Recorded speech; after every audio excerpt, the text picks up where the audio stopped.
नमस्कार, good morning everyone. स्वागत है आपका गौरव ज्ञान एकेडमी पर। आज है 29 जुलाई एंड ट्यूसडे। तो स्टार्ट करते हैं आज के करंट अफेयर्स। देखिए, करंट अफेयर्स देखने से पहले, आगे बढ़ने से पहले मैं आपसे कहना चाहूँगी कि अगर आप चैनल पर नए हैं तो प्लीज़ चैनल को सब्सक्राइब कर लीजिए, लाइक और शेयर भी करिए। और साथ ही साथ 2 मिनट क्विक रिवीजन भी वीडियो के अंत में आपको देखने का मिलेगा, तो आप वीडियो को लास्ट तक देखिए ताकि आपका रिवीजन भी साथ के साथ होता रहे। तो आ जाइए, देखते हैं आज का पहला क्वेश्चन क्या है। हाल ही में नालसा द्वारा शुरू की गई वीर परिवार सहायता योजना का मुख्य उद्देश्य क्या है? तो रक्षा कर्मियों और उनके परिवारों के लिए कानूनी सहायता सेवाओं को सुदृढ़ करना। तो ये योजना, वीर परिवार सहायता योजना का उद्देश्य रक्षा कर्मियों और उनके परिवार को कानूनी सहायता देना है। ठीक है, अब हम नालसा के बारे में थोड़ा सा जानेंगे कि आखिर ये नालसा कौन सी चिड़िया है। ठीक है, तो नालसा का जो फुल फॉर्म है, देखिए, नालसा का जो फुल फॉर्म है वो है national national national legal services. ठीक है, सर्विसेज अथॉरिटी। ठीक है, अथॉरिटी। तो ये इसकी फुल फॉर्म है ज्ञानवीरों। और देखिए, नालसा का जो गठन हुआ था, तो नालसा का गठन हुआ था विधिक विधिक सेवा प्राधिकरण विधिक सेवा प्राधिकरण अधिनियम 1987 के तहत। ठीक है, 1987 के तहत इसका गठन किया गया था। जबकि इसने काम करना कब से शुरू किया? इसने काम करना शुरू किया 1995 में। ठीक है, 1995 में इसने काम करना शुरू किया। तो आपको ये ध्यान रखना है। अब देखिए, ये किस तरह से काम करता है। एक तो इसके जो पात्र लोग हैं, जिसको ये सहायता दी जाती है, तो वो सहायता में महिलाएं और बच्चे, SC ST वर्ग के लोग, यानी कि वंचित वर्ग के लोग, आदिवासी वर्ग के लोग, उन्हें यहाँ पर कानूनी सहायता दी जाती है। अगर हम राष्ट्रीय स्तर पर बात करें, देखिए, ये राष्ट्रीय स्तर पर अगर बात करें तो भारत का मुख्य न्यायाधीश, ठीक है, भारत का मुख्य न्यायाधीश। और अगर हम राज्य स्तर पर बात करें तो हाई कोर्ट का मुख्य न्यायाधीश, यहाँ पर सुप्रीम कोर्ट का मुख्य न्यायाधीश, यहाँ पर हाई कोर्ट का मुख्य न्यायाधीश जो है इसका अध्यक्षता करता है। और अगर हम जिला स्तर पर बात करें तो जिला जज, और तालुका स्तर पर बात करें तो सिविल जज, वरिष्ठ सिविल जज इसमें अध्यक्षता करता है। और देखिए, इसके साथ ही साथ आप नालसा के ही अंतर्गत 2021 से लेकर 2026 तक एक दिशा योजना चलाई गई जो कि न्याय विभाग द्वारा संचालित की जाती है। इसी के अंतर्गत न्याय विभाग के द्वारा संचालित की जाती है ज्ञानवीरों। तो इसका भी उद्देश्य वही है कि सभी वंचित वर्ग के लोगों तक कानूनी सहायता, सलाह मशविरा पहुंचाना। तो नालसा का गठन इसलिए किया गया था। अब आपको इससे ज़्यादा जानने की ज़रूरत नहीं है, तो नालसा के बारे में इतनी जानकारी काफ़ी है। आ जाइए, नेक्स्ट देखते हैं। हाल ही में किस अंतर्राष्ट्रीय हवाई अड्डे को प्रिक्स वर्सेल्स अवार्ड 2025 द्वारा दुनिया का सबसे खूबसूरत एयरपोर्ट घोषित किया गया है? तो ज्ञानवीरों, इस एयरपोर्ट का नाम है यंताई पेंगलाई इंटरनेशनल एयरपोर्ट, चीन। देखिए, सिंगापुर का चांगी एयरपोर्ट को पछाड़ते हुए चाइना का यंताई पेंगलाई इंटरनेशनल एयरपोर्ट अब पहले पोजीशन पर आ चुका है। ठीक है, पहले पोजीशन पर आ चुका है। अगर हम सेकंड पोजीशन की बात करें तो फ्रांस का मॉर्सिले एयरपोर्ट है। और अगर हम थर्ड पोजीशन पर देखें तो देखिए, थर्ड पोजीशन पर है रीयूनियन आइलैंड में ही, फ्रांस का जो रीयूनियन आइलैंड है वहाँ पर रोलैंड एयरपोर्ट। ठीक है, तो रीयूनियन द्वीप पर ही, ये फ्रांस में है, रीयूनियन द्वीप पर ही, जो कि फ्रांस में है रोलैंड गैरोस एयरपोर्ट। ठीक है, तो आपको ये ध्यान रखना है। एक तो मार्सिले और थर्ड नंबर पर है रोलैंड, दोनों ही ये फ्रांस के हैं। तो आपको ये ध्यान रखना है। आ जाइए, नेक्स्ट क्वेश्चन देखते हैं। हाल ही में किस ऑपरेशन के तहत पहलगाम हमले के मास्टरमाइंड समेत 3 आतंकवादी मारे गए? तो राइट आंसर है यहाँ पर ऑपरेशन महादेव। देखिए ऑपरेशन महादेव भारतीय सेना और वहाँ की पुलिस यानी कि जम्मू कश्मीर की पुलिस का संयुक्त ये संयुक्त अभ्यास है ये, ठीक है, ऑपरेशन संयुक्त ऑपरेशन है ये। तो पुलिस और सेना का संयुक्त ऑपरेशन है, पुलिस और सेना का संयुक्त ऑपरेशन है ये, जिसमें कि लश्कर तैयबा का, जिसमें कि जो कि पहलगाम हमले का मास्टरमाइंड माना जाता है वो है लश्कर ए तैयबा का कमांडर कमांडर सुलेमान शाह, ठीक है, सुलेमान शाह, इसी को मास्टरमाइंड माना जा रहा है। सुलेमान शाह सहित 3 आतंकवादियों को मार गिराया गया जो पहलगाम हमले में शामिल थे। और देखिए जो ये जगह है वो माउंट महादेव के पास है, श्रीनगर में ही माउंट महादेव, ठीक है, वहीं पर ये मारा गया है। माउंट महादेव के पास एक दाची गाम जगह है, दाची गाम, वहाँ पर ये संयुक्त ऑपरेशन किया गया जहाँ पर इसे मार गिराया गया। तो आपको ये ध्यान रखना है। इसके साथ ही साथ देखिए ये ऑपरेशन आपको इसलिए याद रखने हैं, कंफ्यूज नहीं होइएगा। एक तो ये ऑपरेशन महादेव हो गया, ऑपरेशन शिवा जो कि अमरनाथ यात्रियों की सुरक्षा के लिए चलाया गया था। तो आपको ये सब चीज़ें ध्यान रखनी है क्योंकि ये क्वेश्चन बनेंगे। आ जाइए नेक्स्ट क्वेश्चन देखते हैं। हाल ही में विश्व स्वास्थ्य संगठन ने किस नाम से एक वैश्विक पहल शुरू की है जिसका उद्देश्य आंखों की देखभाल को सुलभ और प्राथमिक स्वास्थ्य सेवाओं का हिस्सा बनाना है? तो ज्ञानवीरों यहाँ पर राइट आंसर है ग्लोबल स्पेक्स 2030, ग्लोबल स्पेक्स 2030, ठीक है। इसका जो उद्देश्य है आपको ये ध्यान रखना है, एक तो सबसे पहले ज्ञानवीरों ये WHO के द्वारा चलाया गया, दूसरा आंखों की देखभाल को प्राथमिक स्वास्थ्य के अंतर्गत लाना, ठीक है, आंखों की देखभाल को प्राथमिक स्वास्थ्य के अंतर्गत लाना, ये 2 चीज यहाँ पर ध्यान रखनी है। प्राथमिक स्वास्थ्य के अंतर्गत लाना, ये 2 चीज इसमें ध्यान रखनी है, ठीक है। किसी भी तरह से क्वेश्चन घुमा फिरा के पूछा जाए आपसे गलत नहीं होना चाहिए ज्ञानवीरों, ठीक है। आ जाइए नेक्स्ट क्वेश्चन देखते हैं। राज्य सफाई कर्मचारी आयोग का गठन किस राज्य सरकार द्वारा किया गया है? तो ये आंसर है बिहार में ये सफाई कर्मचारी संघ के द्वारा ऐसी मांग लगातार की जा रही थी जिसकी वजह से मुख्यमंत्री नीतीश कुमार ने ऐसे आयोग के गठन की घोषणा कर दी। तो आपको ये ध्यान रखना है। आ जाइए नेक्स्ट क्वेश्चन देखते हैं। विश्व हेपेटाइटिस दिवस कब मनाया जाता है? तो ज्ञानवीरों विश्व हेपेटाइटिस दिवस मनाया जाता है 28 जुलाई को, ठीक है, 28 जुलाई को मनाया जाता है। और देखिए ये क्यों मनाया जाता है? तो डॉक्टर बारूक ब्लमबर्ग, ठीक है, ब्लमबर्ग ने हेपेटाइटिस के वायरस की खोज की थी, हेपेटाइटिस के वायरस की खोज की थी, ठीक है। तो वायरस की खोज की थी। अब ये भी ध्यान रखना है कि ये कई बार ऐसे क्वेश्चन भी पूछा जाता है कि हेपेटाइटिस वायरस से होता है, बैक्टीरिया से होता है, फंगस से होता है, तो आपको पता होना चाहिए वायरस से होता है। हेपेटाइटिस वायरस की खोज की थी और इसके निदान भी निकाला था। इसकी वजह से 28 जुलाई को हेपेटाइटिस दिवस मनाया जाता है ज्ञानवीरों। और देखिए इसमें देखिए हेपेटाइटिस जो एक बीमारी है ये लीवर में सूजन का कारण बनती है, लीवर में समस्या उत्पन्न होती है। इसके साथ ही साथ अगर इसका समय पर इलाज नहीं कराया जाए और देर हो जाती है तो इसमें लीवर कैंसर बनने के भी चांसेस हो जाते हैं। तो हेपेटाइटिस बहुत ही खतरनाक बीमारी है। बच्चों में साइलेंट रूप में ये आती है, जल्दी से इसको पकड़ में नहीं आती है और बच्चों में बहुत खतरनाक रूप से देखने को मिलती है, इसीलिए इसका टीका प्रोवाइड कराया जाता है, ठीक है। तो ये देखिए ये है। अब आ जाइए नेक्स्ट क्वेश्चन देखते हैं। नेक्स्ट क्वेश्चन, ऑस्ट्रेलिया और यूनाइटेड किंगडम ने किस वर्ष और अवधि की जिलांग संधि पर हस्ताक्षर किए जो ऑकस फ्रेमवर्क के अंतर्गत है? तो ज्ञानवीरों 50 वर्ष की ये संधि की गई है 2025 में, ठीक है, अभी ये संधि हुई है। और ऑकस जो ये संगठन है, पहले आप तो इसके बारे में जानिए। ये जो ऑकस है इसमें कौन कौन से देश हैं ज्ञानवीरों?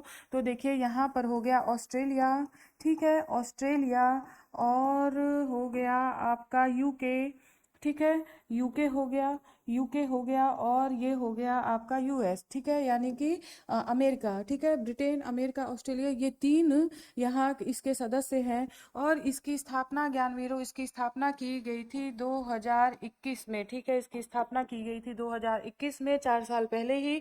और इसकी स्थापना क्यों की गई थी? चाइना को कंट्रोल करने के लिए, पर नियंत्रण रखने के लिए, नियंत्रित करने के लिए, ठीक है, हिंद प्रशांत क्षेत्र में करने के लिए इसकी स्थापना की गई थी, हिंद प्रशांत क्षेत्र में।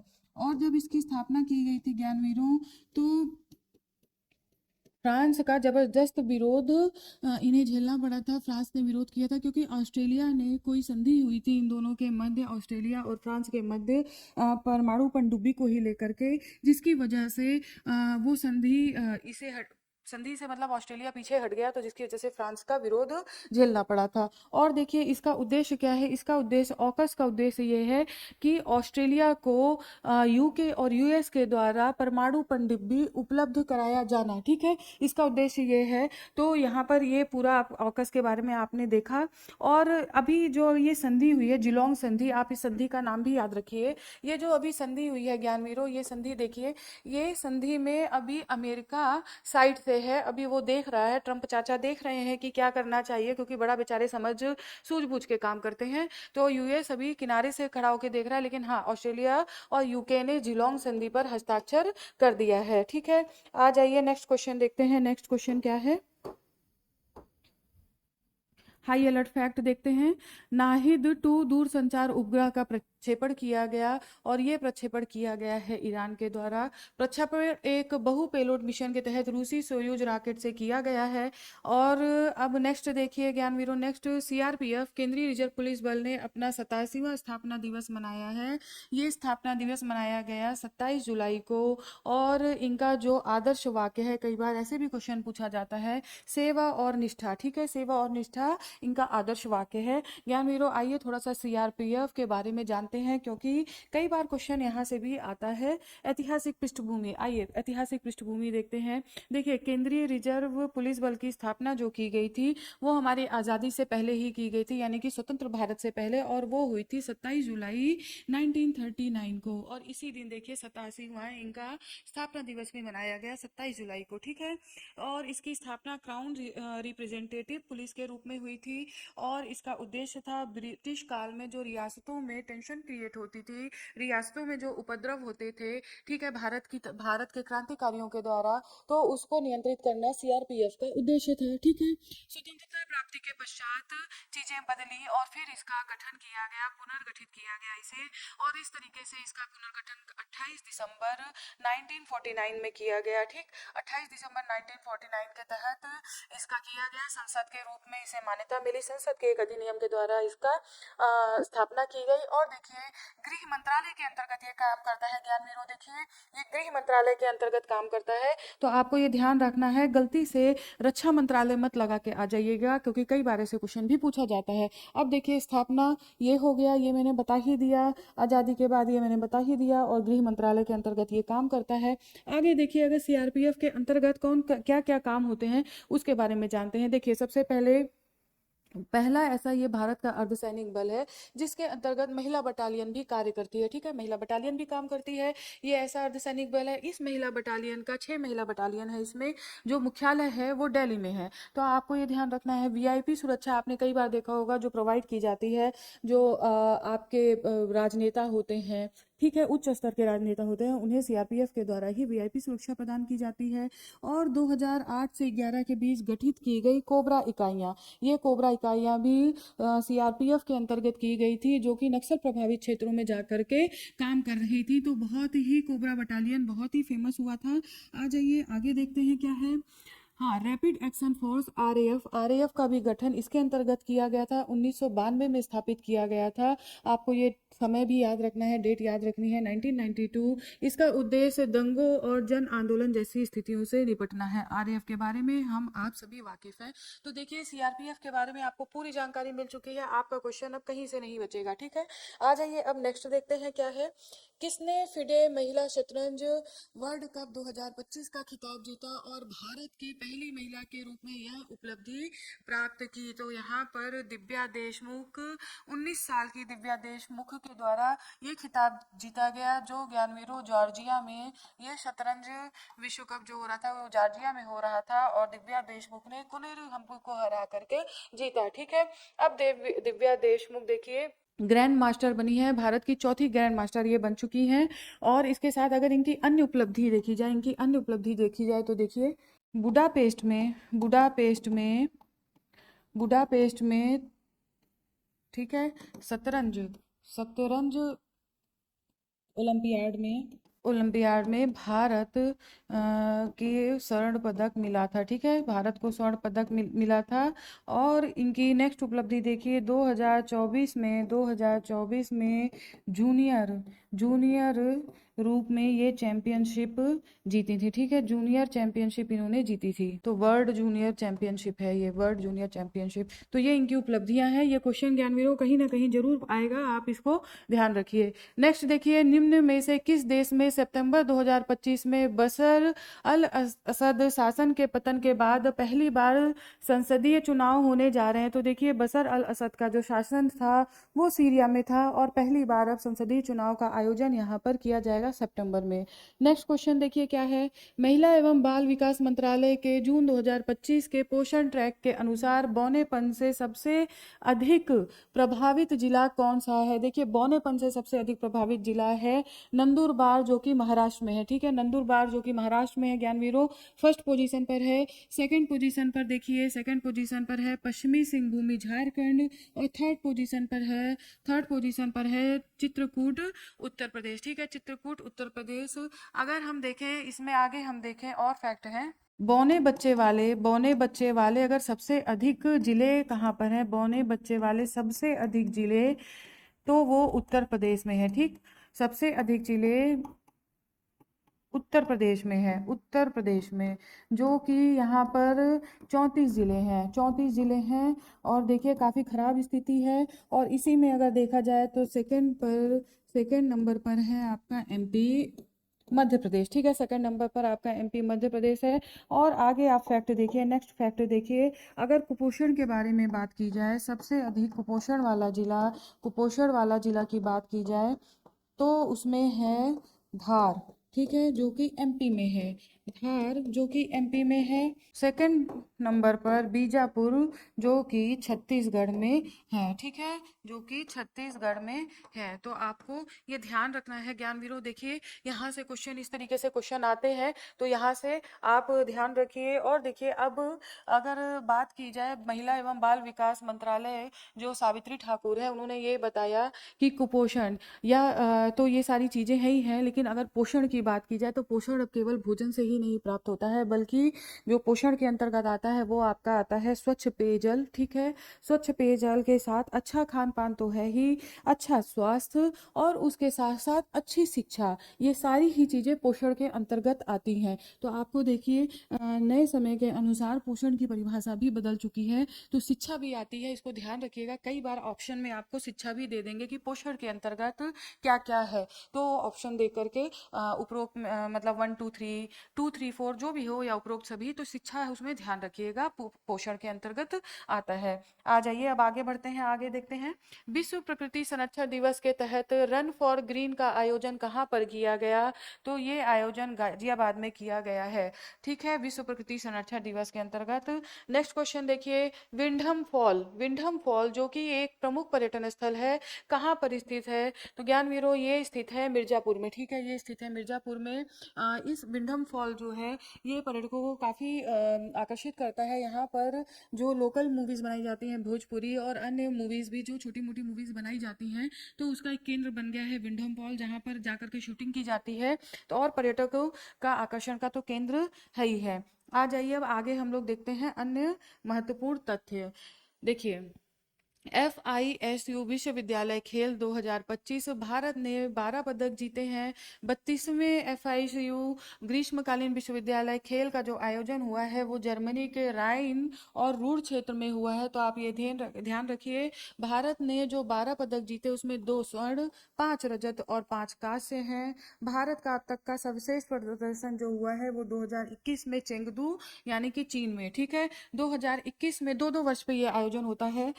2021 में ये आयोजन होना था, लेकिन जो वायरस का प्रकोप था यानी कि कोरोना महामारी जो आई थी उसकी वजह से ये टला था, तो ये 2023 में हुआ। और अब ये देखिए 2025 में ये हुआ है, तो जो कि जर्मनी के राइन क्षेत्र में हुआ है, तो आपको ये ध्यान रखना है। आ जाइए नेक्स्ट देखते हैं।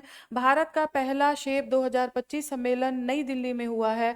Army hospital research and referral ने 26 और 27 जुलाई 2025 को देश का पहला सशस्त्र बल राष्ट्रीय सम्मेलन आयोजित किया। और देखिए इसका उद्देश्य देखिए क्या है, अस्पताल नियोजन में कार्य करना, यानी कि अस्पतालों के लिए, अस्पतालों की जो जरूरत होती है लोगों के लिए, उसके विषय में कार्य करना इसका प्रमुख उद्देश्य है। ठीक है, तो आज देखिए ज्ञानवीरों, आज का करंट अफेयर कंप्लीट होता है। चलिए फटाफट से कल का 2 मिनट क्विक रिवीजन भी कर लेते हैं। आ जाइए स्टार्ट करते हैं।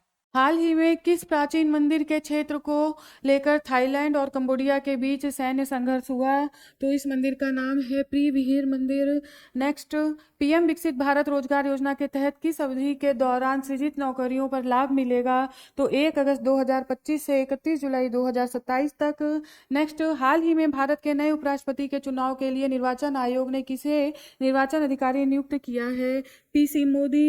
नेक्स्ट देखिए, हाल ही में थाईलैंड की सेना ने कंबोडिया के विरुद्ध कौन सा सैन्य अभियान शुरू किया है? यहाँ पर ऑपरेशन यूथा बोर्डिन, याद रखिएगा, पवित्र भूमि के लिए संघर्ष। नेक्स्ट देखिए, भारत की किस पहल के तहत पर्यटकों के लिए डोकलाम, नाथुला और चोला जैसे संवेदनशील क्षेत्रों को खोला गया है या खोला जा रहा है? तो राइट आंसर है रणभूमि दर्शन पहल, जिसकी स्टार्टिंग राजनाथ सिंह ने की थी। ठीक है, आ जाइए नेक्स्ट देखते हैं। कूड़े से आजादी स्वच्छता अभियान की शुरुआत किस राज्य अथवा केंद्र शासित प्रदेश द्वारा की गई? तो यहाँ पर राइट आंसर है दिल्ली। नेक्स्ट, ईरान के परमाणु कार्यक्रम पर जारी गतिरोध को दूर करने के लिए ईरान और यूरोपीय देशों के बैठक हाल ही में किस शहर में आयोजित होने वाली है? तो इस्तांबुल, तुर्की में। नेक्स्ट देखिए, एक्सरसाइज बोल्ड कुरुक्षेत्र 2025 भारत और किस देश के बीच एक संयुक्त सैन्य अभ्यास है? सिंगापुर। नेक्स्ट, हाल ही में कार्यस्थल और सार्वजनिक स्थानों पर महिला सुरक्षा विषय पर राष्ट्रीय संगोष्ठी का आयोजन किस संस्था ने किया? एनएचआरसी, राष्ट्रीय मानव अधिकार आयोग, और लखनऊ में इसका आयोजन किया गया। नेक्स्ट देखिए, भारत का पहला हिंदी माध्यम में शिक्षा देने वाला मेडिकल कॉलेज किस शहर में शुरू किया जा रहा है? राइट आंसर है जबलपुर। नेक्स्ट देखिए, हाल ही में बने रक्षा मंत्रालय भवन का संयुक्त उद्घाटन भारत के प्रधानमंत्री नरेंद्र मोदी ने किस देश के राष्ट्रपति के साथ किया? तो राइट आंसर है मालदीव। नेक्स्ट देखिए, प्रोफेसर उमा कांजीलाल निम्न में से किस विश्वविद्यालय की पहली महिला कुलपति बनी है? राइट आंसर है इंदिरा गांधी राष्ट्रीय मुक्त विश्वविद्यालय, इग्नू। नेक्स्ट देखिए, हाई अलर्ट फैक्ट, ब्रिटेन में किंग चार्ल्स से मिले प्रधानमंत्री मोदी, एक पेड़ मां के नाम उन्हें भेंट किया, एक पौधा भेंट कैनेडियम हाउस में वे मिले और उपहार में दिया गया पौधा है डेविडिया इन्वोलुक्रेटा सोनोमा भी इसे बोला जाता है। नेक्स्ट देखिए, हिंदी लेखिका गीतांजलि श्री को वंस एलिफेंट लिव्ड हियर रचना के लिए किस पुरस्कार से सम्मानित किया गया? तो ये है पेन ट्रांसलेट अवार्ड। देखिए ये क्वेश्चन पलट के भी पूछा जा सकता है कि पेन ट्रांसलेट अवार्ड किसे दिया गया? तो हो गया गीतांजलि श्री। एक ये हो सकता है कि गीतांजलि श्री को पेन ट्रांसलेट अवार्ड किस पुस्तक के लिए या किस रचना के लिए दिया गया? तो वो होगा वंस एलिफेंट्स लिव्ड हियर। तो इस तरह से 3 क्वेश्चन यहीं पर बन रहे हैं, आप ये रचना का नाम ये भी ध्यान रखिए। ठीक है, आ जाइए नेक्स्ट देखिए, अन्य महत्वपूर्ण तथ्य। इसरो प्रमुख डॉक्टर वी नारायणन को जीपी बिरला मेमोरियल पुरस्कार से सम्मानित किया गया। भारत में पहली बार हाइड्रोजन कोच का परीक्षण चेन्नई स्थित इंटीग्रल कोच फैक्ट्री में परीक्षण हुआ। यह पहल भारतीय रेलवे के हाइड्रोजन फॉर हेरिटेज का हिस्सा है। तो ज्ञानवीरों देखिए, यहाँ पर आपका करंट अफेयर कंप्लीट होता है और नेक्स्ट आपसे मिलती हूँ कल। तो तब तक आप पढ़ाई करते रहिए, स्वस्थ रहिए, मस्त रहिए। धन्यवाद।